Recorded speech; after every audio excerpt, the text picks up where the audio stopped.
What is going on, everyone? Weekly recap number 73. I am Jake Dunlap, CEO of Skaled. This week, we actually are getting a little silly with the whole weekly recap format. Every day, every week, I get tens, hundreds of questions around sales strategy. So this week is 100% hashtag Ask Jake Anything, right? We literally are trying to answer every single one of these, whether it's I'm trying to DM you, we're doing it live here. If you have sales, marketing related questions, where's the industry going, you can always use hashtag Ask Jake Anything. But let's get to it.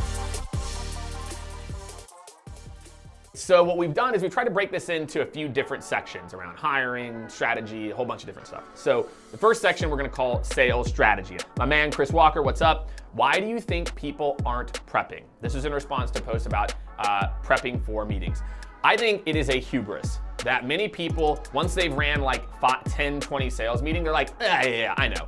Right? Our brain tends to like to stereotype things. We're like, oh yeah, I've been in this situation before. And then you wonder why you get punched in the mouth whenever you hear an objection. You wonder why when someone's like, well, I didn't think about that. And you're like, well, yeah, because you didn't prepare your list of questions. Whereas for me, I'm a prep monster. If I've got a big meeting coming up, I'm trying to get to my V1 of whatever that meeting is a week in advance. Most people only ever get to 80% because they don't prep. If you get to 80% really early, then I can get that shit to like 95%. Kai Shaw, what kind of success have you seen building out RevOps teams? So first, let's define RevOps for all my friends out there. Revenue operations is a group of individuals, usually like ex-consultants or people who came from some Ivy League school, who are looking at the revenue operations of your team end to end. What are the break points? Where are things falling off? You know, think of this like the funnel, like ninjas looking at what's happening. And so for me, a RevOps team is absolutely critical as you scaled. So you have one person who can look at the very beginning to the very end, everything from the very first touch point in marketing to they churn for a customer. So RevOps to me, double down on that. Once you get to like probably like 20, 30 people in your sales org, it can make a big difference. Next, Chris Watson. What are the most important questions that a prospect needs answered before they consider purchasing a product or service? Why me? Why now? Why you? My man John Barris has got a framework around this, but I think it's like universal, right? It's why do they need to do this right now, right? What's the compelling event? Why should they make an investment now, right? Versus I can wait, etc. Like why you, right? Why should I pick you? How do you stand out? How are you different, right? And then why me? Like what's in it for me as an individual, not just a company? I think if you can just answer those three questions, and then maybe a fourth is like what happens on implementation. A lot of the reasons that your deals might ghost is that people get nervous about what happens after they buy. So if you're not walking people through that, they might get behind a closed door and say, hey, are you gonna implement this? Are you gonna implement this? And then they're like, no. So let's delay for like the next quarter. Kevin Mulrain. Kevin, what's going on, man? Considering how buyers are evolving, what are the best ways to bridge the sales and marketing gap and create better alignment? To me, there's really a very simple answer. Marketing and sales have to mostly be compensated on the exact same thing, which is either late stage pipeline or revenue. Anything other than that will continue to create a divide. So if marketing and sales aren't aligned on sales being the outcome, right? Now, I'm not saying that all marketing should be judged on that. Again, I love brand, I love creativity, but if you're talking about how to create better alignment between the two, focus the numbers on revenue. All right, so our next topic is tech. Sam Best asks, Jake, what would you say your top sales weapons are in this space today? If you could build out the ideal sales tech stack, what would it be? Step one is you have to have clean data, a way to utilize that data to engage with people in an effective manner, and a way to understand what happened when you took the actions that you took, right? So I need to have a clean database. I need to have a way to interact with people, a way to track that, to understand when I took that action, what happened. So therefore, I'm going Discover Org, Zoom Info for data. I'm going Outreach and Salesloft for middle funnel, for sales engagement. And for reporting, my friends, there are a million tools out there. I really like what Collective Eye is doing, which is kind of aggregating some information from other companies. I like what People.ai is doing. I like what Insight Squared is doing. Aviso, Clary. My big piece is more than anything is make sure you have a way to track the actions that you took, right? Because at the end of the day, that's how I want to optimize, right? Did I have the right data? Is that where things broke? Let me fix that. Did I take these actions and then what happened? And then like what actually led to a deal getting done? So make sure that you're thinking kind of full funnel and kind of the full loop when you're looking at your tech stack. There's a million more. Gong, I think, is amazing for coaching. Exec Vision also up there, Chorus. But I think that if you said, Jake, those three, and then maybe Sales Nav for lead gen is a must-have. All right, next up, Amy Volas asks, Jake, what's the biggest opportunity for tech that you see salespeople getting bogged down with? This is a great question, Amy, as usual. Amy always has great content. Go check out Amy on LinkedIn as well too. The biggest thing to understand is tech is supposed to work for you, not do your job for you. And I think too many people are looking at technology to like automate the work.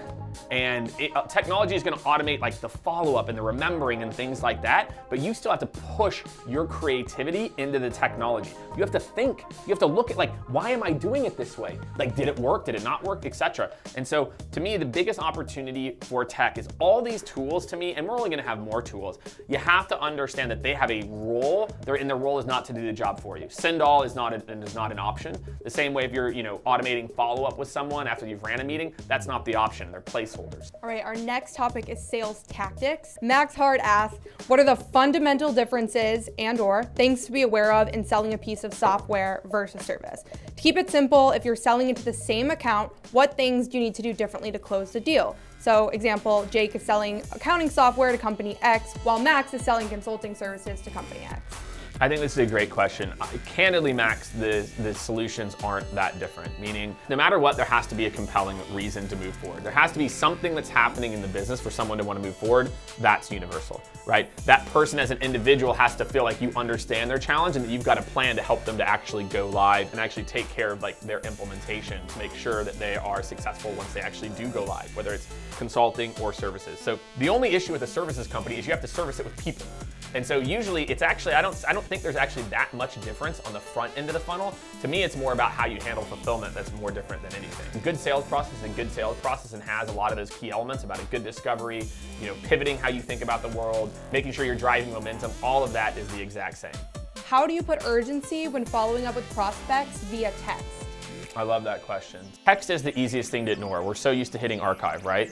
So to me, the key thing is to, one, I would try to not just use text. I'm a big fan of using video. If someone goes dark or you're trying to get someone, send them a personalized video. I love that as an option. There's a company Videolicious that's out there doing it, Vidyard, there's a few others. You can do it actually in LinkedIn if you're a first degree connection. So step one is I would send more videos if you're gonna try to really drive urgency to give more color.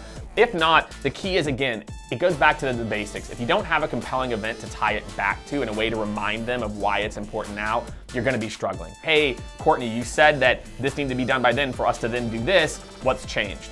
And kind of put that on them. Okay, last sales tactic question also came via Instagram from @CooperBags. Cooper asked, hey Jake, what's your preferred method or strategy when conducting a cold call with the intent of securing a meeting? This is a fantastic question. I've kind of lived my life by some very specific principles. One, people like to see themselves in the mirror, right? So for me, I always have prepared for whatever that company is. And just over time, I just gotten faster and faster getting up to speed on what companies actually do, like how they make money. Who have we worked with that's very similar to them? And that means like sub-industry, not manufacturing, but like industrial manufacturing. Then similar size. If you're mentioning a software company like Facebook and I'm like a small, like 100-person software company, I don't really care what Facebook's doing, right? So similar industries, similar size, and then geolocation whenever possible.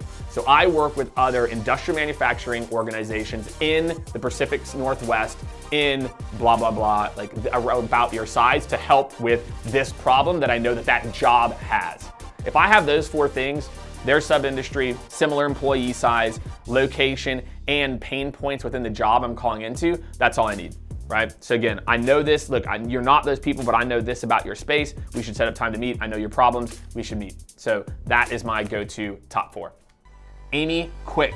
What inspires the passion behind what you do day in and day out? The key is aligning what you do and being very honest with yourself about what you're good at and what you're not good at. For me, I can tell like as our company has grown, there's things that I've done because I had to, right? As the company's growing, et cetera, as a CEO, I've got to do a lot of everything. But what I've continued to realize is like the things I'm either not particularly great at or the things that just are a mental drain on me that somebody else might be better suited to do. So I think a big piece is, continue to be very honest with yourself about what you're passionate about or not what you can do, right? I see a lot of people who say like, oh no, I can do that. I can do that. I can do that.